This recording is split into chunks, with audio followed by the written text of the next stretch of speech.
Hace muchos años, en la antigua tierra de Egipto, vivía un faraón que veía a los hebreos como una amenaza creciente debido a su gran cantidad. Temeroso de que estos esclavos pudieran alzarse y unirse a sus enemigos, decidió tomar medidas drásticas. Ordenó que todos los varones hebreos recién nacidos fueran arrojados al río Nilo. En medio de esta angustiosa orden, una mujer de la tribu de Leví, llamada Jochebed, dio a luz a un hijo. Este bebé tenía algo especial, y su madre lo amó profundamente.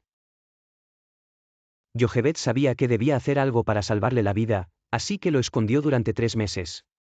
Pero conforme pasaba el tiempo, no podía seguir ocultándolo, el peligro era demasiado grande.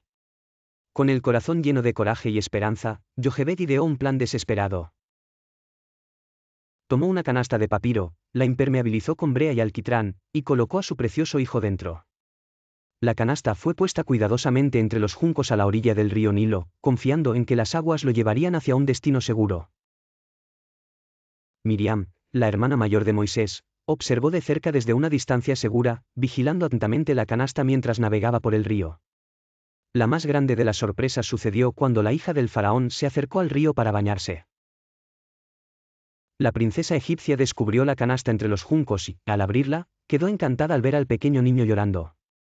Aunque sabía que el niño era hebreo, la compasión tocó su corazón y decidió adoptarlo como hijo propio. En ese momento oportuno, Miriam salió de su escondite y se ofreció para encontrar una nodriza hebrea que pudiera cuidar del bebé hasta que creciera. Con astucia y valentía, arregló que su propia madre, Jochebed, cuidara a Moisés en los primeros años de su vida. Así, Moisés creció bajo el techo de su madre biológica hasta que estuvo listo para ser llevado a palacio, donde fue criado como un príncipe. Así, Moisés pasó de ser un niño hebreo destinado a morir, a convertirse en el príncipe de Egipto. Creció rodeado de lujos y comodidades que marcarían su vida de maneras insospechadas. Recibió la mejor educación que se podía ofrecer en el imperio egipcio. Aprendió sobre matemáticas, astronomía, arquitectura, y se sumergió en los intrincados misterios de la religión y la política del país. Sin embargo, a pesar de la vida privilegiada que llevaba, Moisés nunca olvidó sus raíces hebreas. El contraste entre su vida en la corte y su verdadero origen siempre estuvo presente en su mente. A menudo se preguntaba sobre las difíciles condiciones que padecía su pueblo, los hebreos, quienes continuaban viviendo como esclavos a pesar de que él disfrutaba de una vida opulenta. Moisés desarrolló una personalidad introspectiva y una empatía natural hacia el sufrimiento ajeno. A menudo visitaba las construcciones donde trabajaban los esclavos, viendo con sus propios ojos el maltrato que sufrían. Un día, la vida de Moisés dio un vuelco dramático. Fue testigo de cómo un capataz egipcio golpeaba brutalmente a un esclavo hebreo. Lleno de ira y un deseo innato de hacer justicia, Moisés intervino y en un acto impulsivo, terminó matando al capataz. Este evento marcó un punto de inflexión en su vida. Moisés se dio cuenta de que no podía seguir viviendo en el palacio como si nada estuviese sucediendo a su alrededor. Temiendo por su vida y atormentado por su acción, huyó al desierto de Madián, donde comenzó una nueva etapa de su vida. Moisés había vivido por años en la tierra de Madián, donde había encontrado refugio, familia y un nuevo propósito tras huir de Egipto. Había dejado atrás su vida en palacio después del incidente que le marcó, el día que defendió a un esclavo hebreo matando a un capataz egipcio. A pesar de haber encontrado consuelo en su nueva vida, el recuerdo de su pueblo sufriente en Egipto siempre estuvo presente, latente como un llamado en su interior. Un día, mientras cuidaba al rebaño de su suegro Jetro cerca del monte Horeb, el monte de Dios, Moisés tuvo una experiencia que cambiaría el curso de su vida para siempre. Allí, en medio del silencio del desierto, una zarza ardía sin consumirse. Intrigado, Moisés se acercó, y desde la zarza, escuchó la voz de Dios. «Yo soy el Dios de tu padre, el Dios de Abraham, de Isaac y de Jacob», dijo la voz. Moisés, temeroso y reverente, se cubrió el rostro. Dios le reveló un plan audaz: debía regresar a Egipto para liberar a su pueblo de la esclavitud. Moisés, sorprendido y lleno de dudas, preguntó: «¿Quién soy yo para ir ante el faraón y sacar de Egipto a los hijos de Israel?».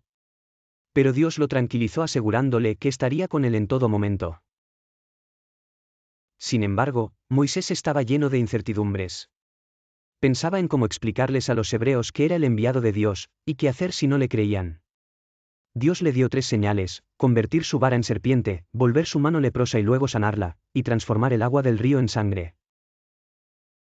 Con estas señales, Moisés tendría la manera de demostrar que realmente hablaba en nombre de Dios. Aún así, Moisés expresó su última preocupación: no era elocuente. No soy hombre de fácil palabra, confesó. Entonces Dios le aseguró que Aarón, su hermano, lo acompañaría y hablaría por él. Finalmente, convencido y con el respaldo de su familia y de Dios, Moisés emprendió el camino de regreso a Egipto. El viaje fue arduo y cargado de emociones. Cada paso que daba hacia su tierra natal traía consigo recuerdos y un torrente de sentimientos encontrados. La emoción de reunirse con sus compañeros hebreos se mezclaba con el temor al enfrentamiento inminente con el faraón. Al llegar a Egipto, Moisés se encontró con Aarón, quien lo esperaba con entusiasmo.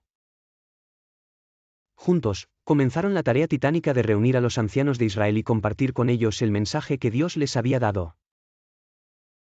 Al ser testigos de las señales que Moisés mostraba, el pueblo comenzó a creer y a cobijar la esperanza de liberación.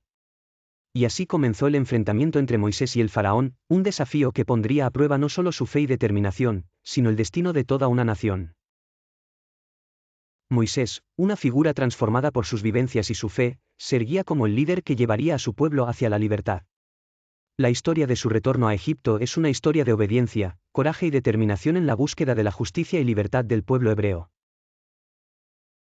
Al llegar, se presentó ante el faraón, acompañado de su hermano Aarón, y declaró: «Así dice el Señor, el Dios de Israel, deja ir a mi pueblo, para que me celebre una fiesta en el desierto». Pero el faraón, arrogante y desconfiado, se negó rotundamente a escuchar. Convencido de la dureza del faraón, Moisés pidió a Dios que demostrara su poder con señales y prodigios. Así empezaron las plagas, cada una más severa que la anterior, destinadas a quebrar la resistencia del faraón y su corazón endurecido. La primera plaga convirtió las aguas del Nilo en sangre, dejando a la población sin agua potable. El faraón, sin embargo, mantuvo su necedad. Luego vino una invasión de ranas que cubría la tierra, entrando a las casas, las cocinas, y hasta en las habitaciones del palacio.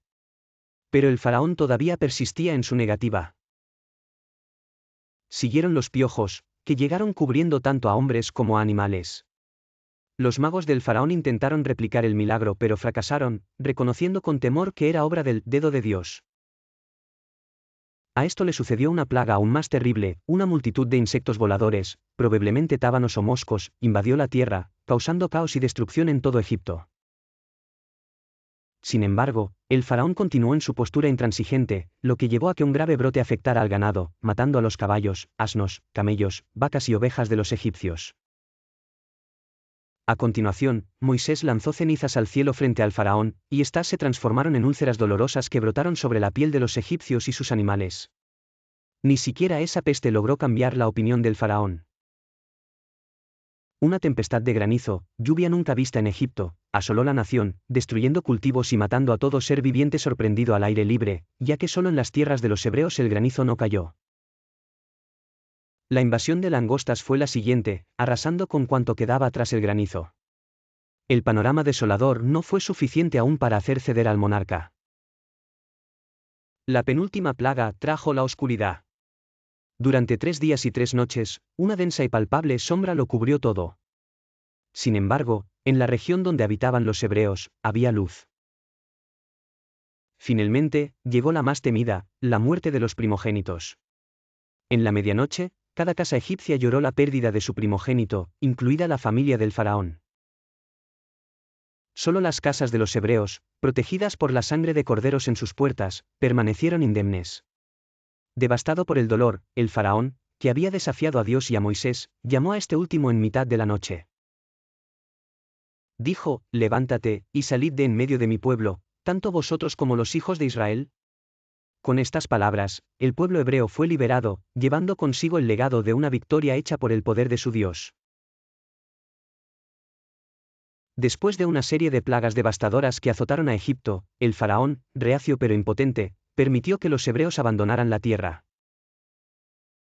La salida fue una mezcla de júbilo y aprensión, ya que la promesa de una tierra prometida tenía el precio de abandonar lo conocido para adentrarse en lo desconocido. Guiados por Moisés, los hebreos comenzaron su éxodo. El incierto viaje estaba envuelto en un aura de fe. Moisés, con su carisma lleno de convicción divina, sostenía un bastón que se convirtió en símbolo de esperanza y dirección. Durante el día, una columna de nube guiaba sus pasos y, por la noche, una columna de fuego aseguraba que no se perdieran en la oscuridad. Sin embargo, la liberación no sería fácil. El faraón, cegado por el arrepentimiento y la furia, ordenó a su ejército que alcanzara a los hebreos. En poco tiempo, los gritos de los soldados egipcios resonaron en el desierto, espadas y carros llenaron el aire con rugidos de batalla. Los escasos destellos de esperanza comenzaron a desvanecerse cuando los hebreos llegaron a la costa del Mar Rojo.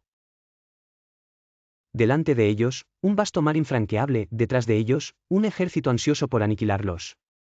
El pánico se apoderó del pueblo. ¿Era esta la libertad que Moisés había prometido?